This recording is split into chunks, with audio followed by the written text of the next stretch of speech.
बिस्मिल्लाहिर्रहमानिर्रहीम।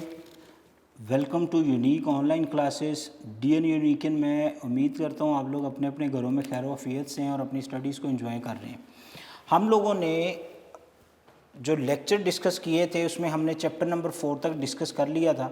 अब क्योंकि आज आपका जो टेस्ट हुआ है चैप्टर नंबर 1 और 2 का, ठीक है, जो ई कैट और फन गैट के लिए आप लोगों ने टेस्ट अटैम्प्ट किया है उसमें 30 MCQs थे।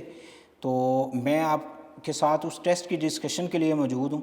ठीक है, उस टेस्ट में हम 1 बाय 1 सारे MCQs, उसका जो करेक्ट आंसर है वो क्यों है और जो आंसर उसके करेक्ट नहीं है वो क्यों नहीं है और उनका क्या मीनिंग है, ये सारी चीज़ें डिस्कस करेंगे। And this is called test discussions. Okay, chapter number 1, book 1 का चैप्टर 1+2 टेस्ट 1 के अंदर उसमें सबसे पहला MCQs आपकी स्क्रीन पे मौजूद है, यहाँ से आप देख सकते हैं। The first one is architecture of modern computer is similar to computing machine designed by. कहते हैं जो आजकल का जो कंप्यूटर है उसमें जो इनपुट लेने का procedure, this one is actually called architecture of computer. Input लेने का प्रोसीजर, उसको प्रोसेस करने का प्रोसीजर और उसकी आउटपुट देने का प्रोसीजर, ये सारी की सारी चीज़ें बिल्कुल उसी तरह ही हैं जिस तरह ये आज से कुछ साल पहले जो है वो डिज़ाइन हुआ था। तो ये किसने डिज़ाइन किया था? 4 option. Alpha is Charles Babbage. बेटा चार्ल्स बाबेज के आगे नोट कीजिए आप अपने टेस्ट में MCQs नंबर 1 पे। Charles Babbage no doubt is called father of computer in history of computer. Charles Babbage actually compose 2 engine, analytical engine and difference engines. ठीक है, 1822 में और मेरा ख्याल में 1833 के अंदर ये 2 इंजन इसने बनाए थे हिस्ट्री में। उसके बाद von Neumann beta, John von Neumann which is also complete name of this scientist. इसने मॉडर्न स्टोर्ड प्रोग्राम कंप्यूटर बनाया था जिसके अंदर रैम का कॉन्सेप्ट आया था कि डेटा और इन्फॉर्मेशन पहले रैम में जाएगी, वहाँ से वो डेटा रजिस्टर्स में और रजिस्टर उनको प्रोसेस करके वापस फिर है वो रैम के थ्रू ही आउटपुट यूनिट की तरफ भेजेगा। तो ये एक पूरा स्ट्रक्चर जो CPU एग्जीक्यूटिंग साइकिल है वो ये वॉन न्यूमन ने, ये बीटा इसका करेक्ट आंसर है। अच्छा, चार्ली जॉर्ज ये भी एक साइंटिस्ट था एंड डी जैक कैबले ये भी एक साइंटिस्ट था। इनका भी हिस्ट्री के अंदर कोई ना कोई लिंक है। पहले 2 साइंटिस्ट बहुत फेमस हैं, उन दोनों की मैंने आपको एक्सप्लेनेशन दे दी। वॉन न्यूमन इसका करेक्ट आंसर है। ओके, MCQs नंबर 2 के अंदर हम डिस्कस करेंगे जी, printed images can be input into digital form inside the computer using. ठीक है, जो प्री प्रिंटेड कह लें या प्रिंटेड इमेजेस जो पहले से मौजूद होते हैं उनको आप कंप्यूटर के अंदर डिजिटल फॉर्मेट्स के अंदर सेंड करते हैं तो उसके लिए कौन सी डिवाइस इस्तेमाल करते हैं जी? Alpha bar code reader, beta stylus and Charlie is scanner and delta is magnetic strip cards. इसका जो करेक्ट आंसर है वो है बीटा बार कोड रीडर। ये आप लोगों के पास मार्कर के ऊपर बार कोड्स, ये आगे बार कोड्स, ठीक है, ये प्री डिफाइंड पैटर्न्स हैं। बार कोड रीडर इनको रीड करेगा और कन्वर्ट करेगा किसमें? डिजिटल पैटर्न्स के अंदर and send to the computer for further processings. ठीक है, स्टाइलस जो है वो आपको पता है ये पेन या पक जिसके थ्रू आप स्क्रीन के पॉइंट्स को पॉइंट आउट कर सकते हैं। स्कैनर आपको पता है ये भी इमेजेस, लेकिन ये प्री प्रिंटेड इमेजेस को नहीं है, ये खुद से इमेज क्रिएट करता है, उसको स्कैन करके कंप्यूटर के अंदर सेंड कर देता है फॉर फर्दर प्रोसेसिंग्स। उसके बाद आप लोगों के पास आ गया जी मैग्नेटिक स्ट्रिप कार्ड, ये जो आपके स्मार्ट कार्ड, ड्राइविंग लाइसेंस वगैरह जिसमें स्ट्रिप्स लगी हुई, इसमें थोड़ी बहुत इन्फॉर्मेशन है और वो प्री प्रिंटेड फॉर्मेट्स नहीं है, प्री डिफाइंड फॉर्मेट्स है। ठीक है, प्री प्रिंटेड फॉर्मेट्स नहीं है। ओके, तो इस MCQ नंबर 2 का जो करेक्ट आंसर है वो है alpha. Okay, MCQ number 3, a pen like system use to trace image on the paper is called. ठीक है, वो कौन सा है जी? Poynting stick? नहीं जी, पॉइंटिंग स्टिक आपको पता है कीपैड के दरमियान में HBJK में जहाँ पे आप क्लिक करके आप माउस या पॉइंटर की पोजीशंस को कंट्रोल करते हैं, वो किसी किस्म की स्केचिंग या ड्राइंग के लिए इस्तेमाल नहीं होता। लाइट पेन आपको पता है वंस पॉइंटिंग डिवाइसेस है। अच्छा, उसके बाद जॉयस्टिक आपको पता है पॉइंटिंग डिवाइसेस है जो कि गेम कंट्रोलिंग के लिए इस्तेमाल होती है। स्टाइलस जो है ये वो है जिसके साथ वो डिजिटाइजिंग ग्राफिक टैबलेट के साथ जो डिवाइस लगती है इनपुट के लिए, उसको हम स्टाइलस को, कि आप उसके ऊपर ड्रॉ करते हैं तो वो line as it is screen के ऊपर ड्रॉ होती है, वो image as it is draw होता है। ओके, तो ये इसका डेल्टा इसका करेक्ट आंसर है। MCQ number 4, a type of reader that is use to read UPC codes, universal product codes को रीड करने के लिए आप कौन सी डिवाइस यूज़ करते हैं? जी, तो उसके लिए आपको पता है जी यूपीसी कोड के लिए बार code reader he is a device which is used for this procedure. Optical mark readers, ये आपको पता है ये भी एक रीडर है, ऑप्टिकल मार्क रिकॉग्निशंस के लिए इस्तेमाल होता है। ठीक है, ये यूपीसी कोड यानी कि जो प्रोडक्ट्स के कोड्स होते हैं उसकी रीडिंग के लिए नहीं होता, स्पेशल किस्म की जो राइटिंग है उसको रीड करने के लिए। MICR magnetic ink character recognitions, ठीक है, ये जो आपके चेक बुक्स और बिलिंग के ऊपर जो इंक जिससे लिखा होती है जो इन्फॉर्मेशन, वो बिल भी जो आपके यूटिलिटीज़ बिल हैं वो दिखाए जाते हैं मशीन को, मशीन से टी की आवाज़ आती है, वो सारी इन्फॉर्मेशन कैप्चर करता है और ख़ुद से ही मतलब वो बिल उनको पोस्ट नहीं करने पड़ते, क्योंकि ये सारी की सारी क्या है, ये डायरेक्ट इनपुट या सोर्स डाटा एंट्री डिवाइसेस हैं। इसमें इंफॉर्मेशन को कैप्चर करके कैप्चर कर लेती हैं ये खुद से, इसमें इंफॉर्मेशन को इनपुट नहीं करना पड़ता बाय ह्यूमन सोर्स। ठीक है, ये हो गया। उसके बाद नन कुछ भी नहीं है। इसको LCD, ये दो तरह की डिवाइसेस होती हैं, कि एक्टिव डिवाइसेस होती हैं, एक पैसिव। तो LCD जो है वो एक एक्टिव डिवाइस है, स्टोरिंग डिवाइस ये नहीं है क्योंकि डेटा इसमें स्टोर नहीं होता, ये जस्ट एक डिस्प्ले डिवाइस है और आउटपुट डिवाइस है। ठीक है, पेरिफेरल डिवाइसेस में भी आती हैं क्योंकि इसमें इनपुट और आउटपुट दोनों आती हैं, तो ये आपको जस्ट आउटपुट देती है। और LCD लिक्विड क्रिस्टल डिस्प्ले, ये फ्लैट पैनल डिस्प्ले जो है टाइप्स, जिसमें CRT है और उसका दूसरा कौन सा है, फ्लैट पैनल। तो ये फ्लैट पैनल की है, जैसे GPD है, ELD है, LED है, ये सारी की सारी जो डिवाइसेस इसके अंदर आती हैं। ये आगे जनाब LCD जो है वो एक्टिव डिवाइस है, इसका जो आंसर है वो बीटा इसका करेक्ट आंसर है। ओके, उसके बाद MCQs number 6, the most operations performed by computer is, computers के अंदर सबसे ज़्यादा परफॉर्म किए जाने वाले ऑपरेशंस कौन से हैं। उसमें उसने लिखा है arithmetic operation, logic operations, storing and retrieval operations and all of these, क्योंकि ये सारे ही कंप्यूटर के ऑपरेशंस हैं, कंप्यूटर ये सारे ऑपरेशन परफॉर्म करता है। लेकिन MCQs की लाइन पे गौर करना है, द मोस्ट ऑपरेशन, क्योंकि आपको पता है कंप्यूटर का ये वाला जो पार्ट है, ये वाला पार्ट, इसमें 3 पार्ट हैं। This one is called actually registers, ठीक है, जिसके अंदर रजिस्टर्स है। रजिस्टर्स आपको पता है एक टेम्परेरी मेमोरी है, और ये वाला जो पार्ट है ये आपके पास ALU आ गया, ये आप लोगों के पास CU आ गया। CU आपको पता है कंट्रोलिंग यूनिट है, कौन सा है, controlling unit, actually which is control the movements of data, data जो डिवाइसेस और यूनिट्स के दरमियान में मूव कर रहा है वो सारे के सारे ये काम कर रही हैं। लेकिन जो डेटा की प्रोसेसिंग्स होती है, जो एक्चुअल काम होते हैं वो ये कर रहा होता है, मसलन ये लॉजिकल ऑपरेशन जितने के जितने वो परफॉर्म कर रहा है, अर्थमेटिक ऑपरेशन जितने के जितने वो परफॉर्म, कंप्यूटर आपको पता है करता ही बेसिक ये 2 ऑपरेशन, इसीलिए ये अर्थमेटिक लॉजिक यूनिट है। ठीक है, तो जो most operations performed by a computer is arithmetic operations. ठीक है, एडिशन, सब्ट्रैक्शंस, मल्टीप्लिकेशन, ये सारे के सारे नंबर्स इनपुट होते हैं, डेसिमल आस्की से डेसिमल, फिर कन्वर्जन इनटू बाइनरी, और बाइनरी के बाद फिर अर्थमेटिक ऑपरेशंस, और अर्थमेटिक ऑपरेशंस और लॉजिक ऑपरेशन, उसके बाद this is actually called execution, this is actually called processing, computing. ठीक है, जहाँ से फिर इंफॉर्मेशन आप जो डेटा है वो इन्फॉर्मेशन में कन्वर्ट होता है, और कन्वर्ट होने के बाद फिर वो रैम, और रैम से आउटपुट यूनिट की तरफ, और फिर आउटपुट डिवाइसेस से वो अपनी अपनी नेचर के मुताबिक फिर आउटपुट डिवाइसेस से आपके पास आ जाता है। ओके, MCQs नंबर 6 आपका अल्फ़ा इसका करेक्ट आंसर है। लॉजिकल ऑपरेशंस जी बिल्कुल परफॉर्म होते हैं बट नॉट इन फ्रीक्वेंटली, यहाँ पे MCQs है द मोस्ट। ठीक है, तो फ्रीक्वेंटली है। Storing and retrieval, bar bar computer में डेटा स्टोर करना और बार बार उसको वहाँ से वापस लेना, ये ऑपरेशन बिल्कुल परफॉर्म होता है बट फ्रीक्वेंटली नहीं होता। ठीक है, क्योंकि कोई भी आप काम कर रहे होते हैं तो वो अर्थमेटिक लॉजिक यूनिट से ही हो रहा होता है, इसीलिए वो सबसे ज़्यादा यूज़ हो रहा होता है, और ऑल ऑफ दीज नहीं हो सकता जी। ठीक है, MCQs नंबर 7 पे आते हैं। Which of the following is associated with the second generation of computers. जी कंप्यूटर की जनरेशन है, मैं आपको लिस्ट अप करवा देता हूँ जल्दी से, अगर हिस्ट्री में अगर आपने नहीं भी पढ़ी तो देख लें। कंप्यूटर की जनरेशन 1 है विच इज़ G1, वो यूज़ करते थे वैक्यूम ट्यूब्स। क्या यूज़ करते थे? वैक्यूम ट्यूब्स, नोट करते जाएं।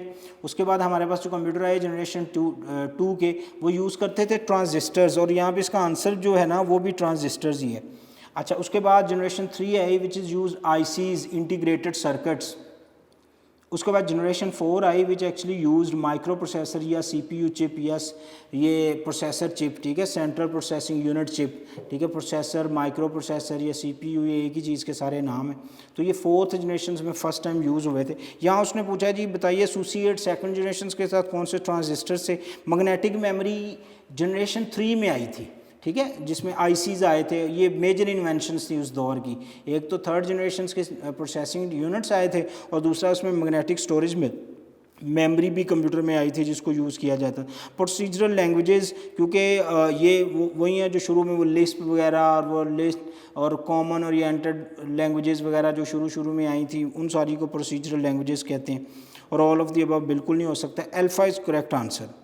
MCQs number 8, stored instruction and data in the digital computer consist of। जो डेटा या information computer digital computers, word digital, not only computer analogue भी हैं, हाइब्रिड भी हैं, ठीक है। यहाँ पे सिर्फ डिजिटल की बात हो रही है। तो डिजिटल कंप्यूटर्स के अंदर जो उसमें अल्फ़ाबेट्स बिल्कुल स्टोर हो सकते हैं जी, ठीक है। आप कोई भी नाम कोई भी इंफॉर्मेशन विद इन अल्फ़ाबेट्स आप अलिफ बे पे ते और ABC में यूज़ कर सकते हैं, स्टोर कर सकते हैं। Number 0 to 9 and onward to 9 you can store the informations. Bits जी बिल्कुल डेटा जो है 0110 में स्टोर हो सकता है। एंड उसके बाद ऑल जी एग्जैक्टली ऑल जो है इज़ अ करेक्ट आंसर। ये किसी भी इस फॉर्म में जो डेटा होता है वो उसके अंदर स्टोर हो सकता है, नो इशू। आगे चलते हैं जी। MCQs number 9, binary coded decimal number express each decimal digit as. जी कहता है जी बाइनरी कोडेड BCD जो है वो हर एक डिजिट को कैसे एक्सप्रेस करता है जी। वो हर एक डिजिट को as a binary digit express करता है। जो भी डेसिमल नंबर उसको आप देंगे वो उसको बाइनरी में कन्वर्ट करेगा और हर एक को बाइनरी ही प्रोसीजर करेगा। निबल्स क्या होते हैं जी, आपको पता है 4 बिट्स को 1 निबल कहते हैं, ठीक है। हाफ ऑफ बाइट होता है, 1 बाइट का हाफ 1 निबल होता है। उसके बाद वर्ड आपको पता है कॉम्बिनेशन ऑफ करैक्टर्स होते हैं, ये भी मेमोरी के अंदर पढ़े जाते हैं। और उसके बाद बाइट आपको पता है 8 बिट इकट्ठे कर लिए जाएं तो वो 1 बाइट बन जाता है। ये MCQs नंबर 9 आपसे मैं डिस्कस कर रहा हूँ और इसका जो करेक्ट आंसर है वो अल्फा है, binary digits. Okay, MCQs number 10 पे आते हैं। Who is regarded as a father of computer. बिल्कुल जाइए जी, MCQs नंबर 1 पे फादर ऑफ कंप्यूटर किसको कहा जाता है जी? यस, जॉन नेपियर्स को नहीं जी। Charles Babbage is the father of computer. Pascal ने कैलकुलेटर्स बनाए थे और इसने लैंग्वेज भी बनाई थी, procedural language Pascaline calculators. और उसके बाद वॉन न्यूमन्स ने मॉडर्न स्टोर्ड प्रोग्राम कंप्यूटर्स बनाए थे जिसको वॉन न्यूमन थ्योरी भी आप लोगों ने पढ़ी हुई है कंप्यूटर हिस्ट्री के अंदर फर्स्ट। और आज का जो मॉडर्न स्टोर्ड प्रोग्राम कंप्यूटर है ये इसी की थ्योरी को सामने रख के प्रोसेसिंग्स करता है। Okay, and integrated. अच्छा 10 का करेक्ट आंसर क्या है? Charles Babbage. अच्छा उसके बाद MCQs number 11, an integrated circuit is a complex circuit integrating devices silicon chip जी complex circuits, ठीक है। ये इसका correct answer silicon chip. Silicon एक मटेरियल है जिससे ये मेमोरी चिप वगैरह ज़रूर बनती हैं बट ये कुछ सर्किट्स नहीं होते। वो सिर्फ आप ये समझ लें कि वो करंट आपस में शॉर्टेज ना हो, आपस में वो जुड़े ना, इसलिए बस उस चिप को उस धातु को यूज़ किया जाता है, अदरवाइज़ उसका और प्रोसीजर कोई नहीं है। और उसके बाद इंटीग्रेटिंग डिवाइसेस, ये डिवाइसेस हैं लेकिन सर्किट्स नहीं हैं, ठीक है। तो जो सर्किट यूज़ करती हैं वो डिवाइसेस होती हैं, वो डिवाइसेस सेंस में आ सकता है but correct answer is complex circuits जो होते हैं वही इंटीग्रेटेड सर्किट्स होती हैं in other word. MCQs number 12, an analog computer produce its result in the form of, बताइए जी, digits, log formats, zeros and ones and graphs. तो analog computer जो होते हैं जनाब इसमें वो डिजिट्स 0 1 1 2 3 4 5 6, नॉट 0 1 1 0, ठीक है। 1 2 3 4 इसमें रिजल्ट्स आते हैं, जैसे मोटरसाइकिल या गाड़ी का मीटर, ठीक है, वो 1 2 3 तो वो एनालॉग। हर वो चीज़ जो डेटा मैयर करती है या कोई मैयरमेंट फिजिकल क्वांटिटी को मैयर करती है वो एनालॉग कंप्यूटर से। तो जो ग्राफ होते हैं ना, ये भी जैसे इसका डेल्टा आंसर है ग्राफ्स, तो ये भी इसका करेक्ट आंसर हो सकता है। लेकिन ग्राफ्स भी आपको पता है किसी ना किसी डिजिट्स पे आप ग्राफ ड्रॉ करते हैं तो वो आपसे एक्स और वाई वैल्यू लेता है, मतलब किस प्लेयर ने कितने रन्स बनाए, तो उसमें नंबर ऑफ़ मैचेस और नंबर ऑफ़ ईयर्स और प्लेयर का नाम आपको कुछ इनपुट करना पड़ेगा, मतलब कुछ नॉमिनल्स और कुछ न्यूमेरिकल वैल्यूज़ आपको देनी पड़ेंगी, then you can process, otherwise not, ठीक है। तो ग्राफ्स भी करेक्ट आंसर हो सकता है, must most appropriate answer is digits, ठीक है, जो नंबर्स वगैरह होते हैं। Okay, MCQs number 13, historically the first computer were used. जी कंप्यूटर की अगर हम हिस्ट्री को डिस्कस करें, जो सबसे पहला कंप्यूटर यूज़ हुआ था वो कौन सा था जी? वो किस काम के लिए यूज़ हुआ था? टेक्स्ट प्रोसेसिंग्स, बिल्कुल नहीं। स्टोर इन्फॉर्मेशन, पहले कंप्यूटर में दुनिया के डेटा स्टोरेज था ही नहीं। MCQs आ भी जाए तो लिख लीजिएगा क्योंकि डेटा स्टोरेज का बहुत ज़्यादा कॉन्सेप्ट आया था जनरेशन 3 के अंदर। अच्छा, उसके बाद सिमुलेटिंग्स एंड मॉडलिंग, आपको कोई प्रोसीजर, कोई जैसे ये पबजी आप खेल रहे हैं तो ये एक सिमुलेटर है, ठीक है। तो सिमुलेटिंग मॉडलिंग नहीं, ये तो बहुत बहुत मॉडर्न एस्पेक्ट्स है, मॉडर्न सिनेरियो है कंप्यूटर हिस्ट्री के अंदर। अच्छा, उसके बाद हमारे पास अर्थमेटिक कैलकुलेशन, एग्जैक्टली अगर आप लोग पढ़ें तो जो फर्स्ट कंप्यूटर थे उन्होंने हिस्ट्री में मैथमेटिकल ऑपरेशंस परफॉर्म किए थे, अर्थमेटिक कैलकुलेशंस, गिनती, ये ज़रब तकसीमों के लिए इस्तेमाल हुआ था, ठीक है। बाद में फिर हम उसकी ट्रेनिंग करते गए, उसकी लर्निंग करवाते गए और वो डिफरेंट प्रोसीजर के लिए यूज़ हो रहा है, अदरवाइज़ उसमें वो उसी काम के लिए यूज़ हो रहा था। ओके, उसके बाद हमारे पास आ गया जनाब MCQs number 14, loading and operating system, Windows, DOS जो भी आप लगाते हैं वो ऑपरेटिंग सिस्टम है। Loading and operating system in personal computer is called, इसको क्या कहते हैं, पर्सनल कंप्यूटर हो या प्रोफेशनल कंप्यूटर हो या ऑफिशियल कंप्यूटर हो, जो विंडोज़ या ऑपरेटिंग सिस्टम का लोड होना जो होता है ना, उसको हम बूटिंग कहते हैं कंप्यूटर के अंदर, उसको लोडिंग नहीं कहेंगे, ठीक है। तो उसके लिए एक टेक्निकल वर्ड यूज़ होता है बूटिंग, प्रोमोटिंग ये वो होता है डॉस वगैरह जिसमें आप कमांड टाइप करते हैं, इसको प्रोमोटिंग कहते हैं।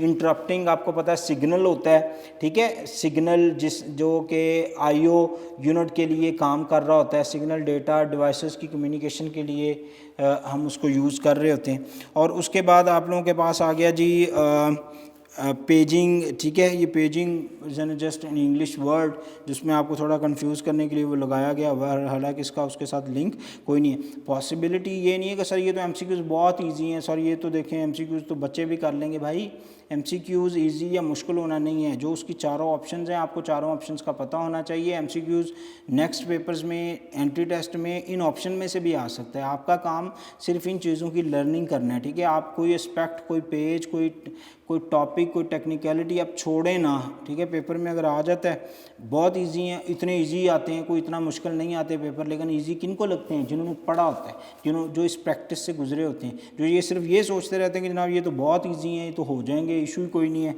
ठीक है, तो वो फंस जाते हैं, ठीक है, क्योंकि ये टर्म्स अगर आंखों से गुजरी हैं तो ईजी हैं, अदरवाइज़ नहीं है। अच्छा, उसके बाद बूटिंग इसका आंसर है 14 का। 15 में software that give instruction to the hardware devices is called, hardware devices के लिए जो सॉफ्टवेयर्स होते हैं उनको हम क्या कहते हैं? अल्फ़ा। एप्लीकेशन सॉफ्टवेयर बिल्कुल नहीं जी, एप्लीकेशन सॉफ्टवेयर्स हार्डवेयर डिवाइसेस के लिए ज़रूर होते हैं, बट इसका काम यूज़र रिक्वायरमेंट्स को पूरा करना होता है, ये हार्डवेयर को एक्यूरेट नहीं करते।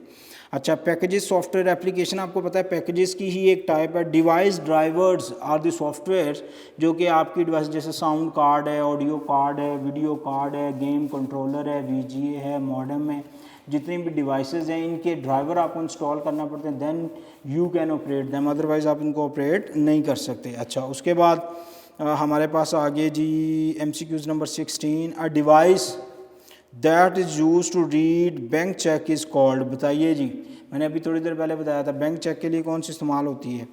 MICR, magnetic ink character recognition, correct answer है। Alpha OCR, optical character recognition है, ठीक है, वो वाला पेन है जो रोशनी में इंफॉर्मेशन पढ़ी जा सकती थी। OMR, ऑप्टिकल मार्क रिकग्निशन है, और नन ऑफ दीज, ठीक है, ये सारी सोर्स डाटा एंट्री डिवाइसेस हैं। तो 16 का जो करेक्ट आंसर है वो अल्फ़ा है। उसके बाद ये हम चलते हैं MCQs नंबर 17 पे जी। ECG machine is an example of, बताइए जी ECG मशीन जो है वो किसकी एग्जाम्पल है? अब ECG जो डाटा है वो ग्राफिकल फॉर्मेट्स के अंदर, वो ग्राफ, हार्ट बीट का ग्राफ दिखा रही होती है। तो ग्राफ कौन से कंप्यूटर्स प्रोसेस करते हैं? है ना लोग, कंप्यूटर्स, ठीक है, क्योंकि वो 0110 में या उस तरह डेटा नहीं देते, वो ग्राफिक शेप के अंदर। तो ECG की जो आउटपुट है वो ग्राफिक्स में होती है। तो एनालॉग कंप्यूटर, डिजिटल, हाइब्रिड क्या होते हैं? जो एनालॉग डिजिटल दोनों क्वांटिटीज़ को मेजर कर सकें उनको हम हाइब्रिड कहते हैं। डिजिटल वो हैं जो सिर्फ डिजिटल सिग्नलिंग को यूज़ करते हुए डेटा को प्रोसेस करते हैं। ओके, तो 17 का करेक्ट आंसर जो है वो क्या है? वो बीटा है। उसके बाद हम चलते हैं MCQs नंबर 18 के ऊपर, और 18 में हमारे पास है जी 10 GB is equal to, 10 GB data जो है वो इजिकल टू क्या? तो सबसे पहले इस तरह के MCQs जब एंट्री टेस्ट में आएंगे तो करना कैसे है? पहले आपने 1 GB की कैलकुलेशन करनी है। आपको पता है 1 GB के अंदर 1024 MBs होते हैं, और हर एक MB 1024 किलोबाइट्स का होता है। तो 1024 को ज़रा मल्टीप्लाई करें 1024 के साथ, तो आपको पता चल जाएगा एक MB के अंदर कितने किलोबाइट्स होते हैं। जो रिज़ल्ट आएगा उसको 1024 के साथ मल्टीप्लाई करें तो आपको पता चल जाएगा कितने बाइट्स हैं, और जो रिज़ल्ट आएगा उसको 8 के साथ मल्टीप्लाई करें तो आपको पता चल जाएगा कितने बिट्स हैं, ठीक है। तो इस तरह रिवर्स चलते जाएंगे तो आंसर हो जाएगा 10 GB जो है वो सिंपल, ये देखें ना मैंने कितना इजी किया उसको, 10 को मल्टीप्लाई करना है 1024 MBs के साथ। तो आपको पता है 1 GB में 1024 MBs होते हैं, तो 10 को उसके साथ मल्टीप्लाई कर दें तो आपको आंसर आ गया। 10 को अगर हम 1024 KB के साथ करें तो वो 10 KBs ऑफ डाटा बनेगा, वो GBs नहीं बनेगा। 10 को अगर 1024 टेराबाइट्स के साथ करें तो वो MB से आगे निकल गया, ठीक है। जैसे आप लोगों को पढ़ाया है बिट, फिर बाइट, फिर किलोबाइट, फिर मेगाबाइट, फिर गीगाबाइट, फिर टेराबाइट, फिर पीटाबाइट, फिर एक्साबाइट, ठीक है। तो these are the some memory units. इनको आप और भी सर्च कर सकते हैं, इसके ऊपर इनको देख सकते हैं जो कि मार्केट में अवेलेबल हैं। उसके बाद जी MCQs नंबर 19 जी, OSI मॉडल से MCQs है जी। What layer of OSI model makes packets, ठीक है। OSI model open system interconnection, इसकी वैसे कितनी लेयर्स हैं, शायद आपके MCQs इसमें हो ना हो, देखिए उसकी कितनी लेयर्स हैं, उसकी 7 लेयर्स हैं, ठीक है। और आप OSI मॉडल है, इसकी कौन सी लेयर्स है जो पैकेट्स के लिए इस्तेमाल होती है। मैं आपको सारी लेयर्स 1 बाय 1 पढ़ा दूँ। सबसे पहली लेयर आप लोगों के पास आ गई प्रेजेंटेशन लेयर। वो एप्लीकेशन वो क्या करती है, दोनों साइड पे नेटवर्क सर्विसेज को देखती है। चैप्टर नंबर लेक्चर 2 का लास्ट जो 10-15 मिनट का लेक्चर है वो सुनेंगे आपको, तो आपको और क्लियर हो जाएगा। प्रेजेंटेशन डाटा को उस फॉर्मेट के अंदर प्रेजेंट करती है जो काम करने के लिए इस्तेमाल होते हैं, डेटा को प्रेजेंट करने के लिए इस्तेमाल होते हैं, और उस फॉर्मेट में ले जाती है जिसको हम प्रेजेंट कर रहे हैं आगे मूव करवा सकें। अच्छा, उसके बाद सेशन क्या करती है, 2 पार्टीज़ के दरमियान में लॉजिकल सेशंस बनाती है। दोनों ने कम्युनिकेशन करनी है तो उनके दरमियान में जो टाइम फ्रेम सेट होता है ना, इसको हम कहते हैं ये सेशन लेयर है, ठीक है। और उस टाइम फ्रेम के लिए ये सेशन लेयर रिस्पॉन्सिबल होती है। सेशन के बाद क्या होता है जी, आपको नेटवर्क चाहिए, सिग्नल चाहिए जो आपका डाटा मूव करवाए, लेके जाए डाटा को। उसकी लेयर्स को डिस्कस कर रहे हैं, तो आप लोगों के पास जो सेशन लेयर है वो सेशन क्रिएट करती है, ओके। उसके बाद नेटवर्क लेयर जो है उसने नेटवर्किंग सर्विसेज प्रोवाइड करनी है, यानी कि सिग्नल मीडियम जो भी जिस पे डेटा ने जाना है। उसके बाद ट्रांसपोर्ट है, उसने डेटा को ट्रांसपोर्ट करवाना है A to B।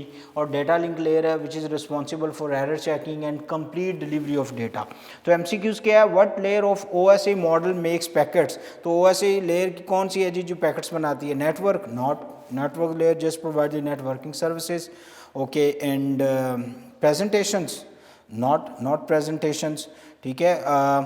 उसके बाद आप देखें डेटा लिंक, तो डेटा लिंक करती है वो जस्ट डेटा को लेके जाती है। तो पीछे बची कौन सी, कुछ नहीं, प्रेजेंटेशन तो जस्ट डेटा की वो प्रेजेंटेशन। तो आपसे पूछा गया पैकेट्स कौन सी बनाती है, तो बताइए कौन सी है, नेटवर्क्स होगी, नेटवर्क सर्विसेज। तो ये डेटा लिंक लेयर जो है ये आपकी नेटवर्क्स पैकेट्स बनाती है, और पैकेट्स बनाने के बाद उस इंफॉर्मेशन को A to B सेंड करती है, ठीक है। तो चार्ली सीटा या चार्ली सी ऑप्शन इसकी करेक्ट आंसर है जी OSI मॉडल का। उसके बाद MCQs number 20 people on a LAN can share. LAN mean local area of networks. आपने 3 टाइप्स ऑफ नेटवर्क्स पढ़ी, local area, metropolitan and wide area networks, ठीक है। तो लोग जो हैं वो लोकल एरिया नेटवर्क पे क्या क्या शेयर कर सकते हैं, क्या वो प्रिंटर शेयर कर सकते हैं, जी बिल्कुल प्रिंटर शेयर कर सकते हैं, कोई इशू नहीं है, ठीक है। क्या वो स्कैनर शेयर कर सकते हैं, कर सकते हैं, मॉडेम्स कर सकते हैं, all of the above, exactly, delta is a correct answer. All of the above devices, CD ROM, DVD ROM, hard disk, anything you can share on the networks, because जो लोकल एरियाज में आपको पता है जी, फ़र्ज़ करें ये backbone, ये computer और लेट्स सपोज ये कंप्यूटर, यहाँ पे ये स्कैनर लगा हुआ है, ठीक है, और यहाँ पे ये प्रिंटर लगा हुआ है। तो आप जिस मर्ज़ी PC पे बैठे हैं, 1 पे हैं, 2 पे हैं, 3 पे हैं, या स्कैनर से स्कैनिंग, तो आप जिस मर्ज़ी पे बैठ के इस प्रिंटर को यूज़ कर सकते हैं, क्योंकि आप शेयर्ड कम्युनिकेशन मीडियम के साथ लिंक्ड हैं, सारे आपस में जुड़े हुए हैं, राइट। उसके बाद हमारे पास आ गया जनाब token passing prevents data collisions by. Token passing जो टेक्निक है, जो basically in professional language token passing एक प्रोटोकॉल जो है वो डेटा को कोलाइड होने से आपस में कैसे बचाता है। पहली option, using code to state tokens around each other, वो कोड लगा देता है टोकन्स को, ठीक है। ऐसा तो बिल्कुल नहीं है, टोकन का एक ही कोड होता है। उसके बाद having multiple token to take alternate routes. क्या इस टोपोलॉजी के ऊपर मल्टीपल रूट्स आपको नज़र आ रहे हैं, एक ही वायर है, एक ही चैनल है जिसके ऊपर जो एक सिंगल टोकन है, ना ही मल्टीपल टोकन्स होते हैं ना ही मल्टीपल रूट्स होते हैं। ओके, ये दोनों पहली ऑप्शंस गई, टेक्निकलिटी है। तीसरी, allowing only one computer at a time to use the token, yes, ठीक है, एक वक्त में एक टोकन होता है, उसको एक ही पीसी एक वक्त में कॉल करके अपना डेटा सेंड और रिसीव कर सकता है, मल्टीपल डिवाइसेस ऐसा नहीं कर सकती। ओके, उसके बाद using zone to control the network traffic congestion, ऐसा है कि उसे पता चले जनाब इधर से डाटा आ रहा है इधर जा रहा है तो ये डाटा आपस में कोलाइड करेगा, इसीलिए इसकी कंजक्शन जो है उसके जोन बना दें, हम इसको डिवाइड कर दें। ऐसी कोई डिवीजन, कंजक्शन जोन, ऐसी कोई भी प्रोसीजर्स इस टेक्निक के ऊपर इस्तेमाल नहीं होते। ओके, उसके बाद इसका जो करेक्ट आंसर है 21 का वो चार्ली है, C option. Okay, MCQs number 22, the media access control, जिसको मैक भी बोलते हैं, media access control sub layer reside on which OSI model, ठीक है, media access control OSI model की किस लेयर पे रिजाइड करती है जी, फिजिकल लेयर पे, क्योंकि जो फिजिकल लेयर है वो आपको पता है डायरेक्ट लिंक करती है fiber optics, coaxial cable, twisted pair wire, shield, unshielded, ये सारी की सारी चीज़ों के साथ वो लिंक कर रही होती है, ठीक है। यही वजह है कि आप लोग जितनी भी फ़िज़िकल की चीज़ें होती हैं इसकी वो सारी की सारी लिंक्ड होती हैं किसके साथ, फिज़िकल लेयर के ऊपर। ओके, तो जो इसका आंसर है the media access control sub layer reside on which OSI layer, वो है फिज़िकल लेयर।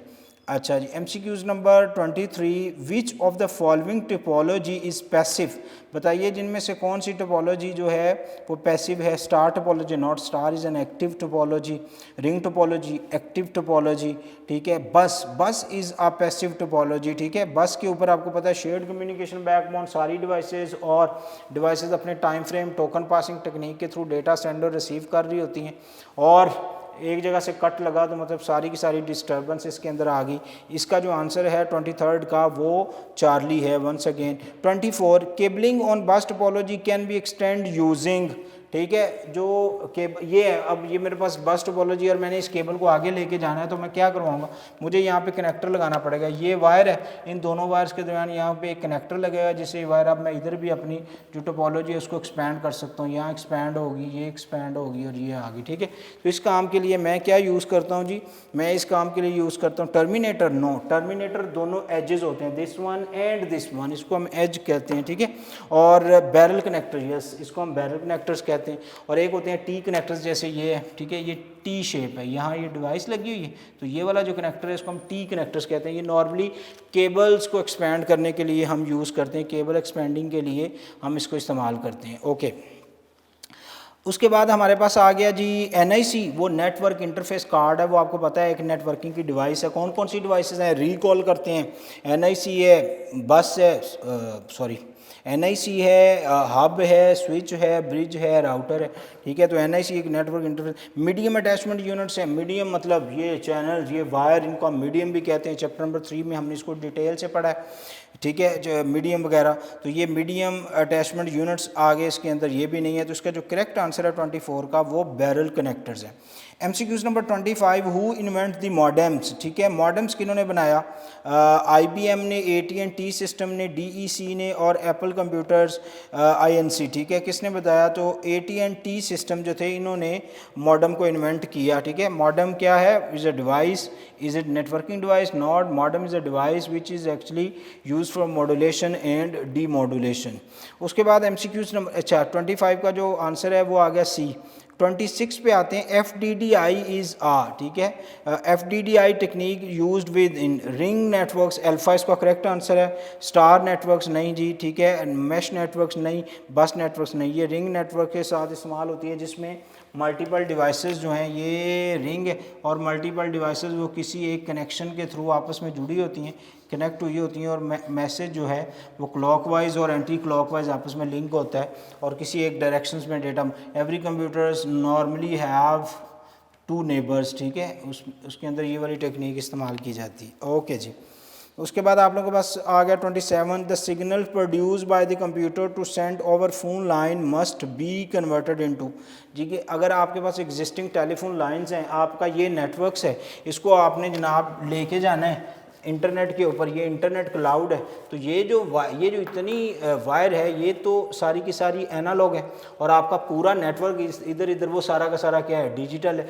तो जब भी आप, तो यहाँ आपको लगानी पड़ेगी जी मॉडेम। वो क्या करेगी, वो इस डिजिटल को एनालॉग में कन्वर्ट करेगी और ये फिर एनालॉग फॉर्मेट में टेलीफोन लाइन्स के ऊपर मूव कर सकेगा, ठीक है, इसकी मूवमेंट्स हो सकेगी। ओके, थोड़ा स्पीडी करते हैं। MCQs नंबर 27 में बीटा आंसर है। 28 Graphs and other networks can be transmitted directly using which topology?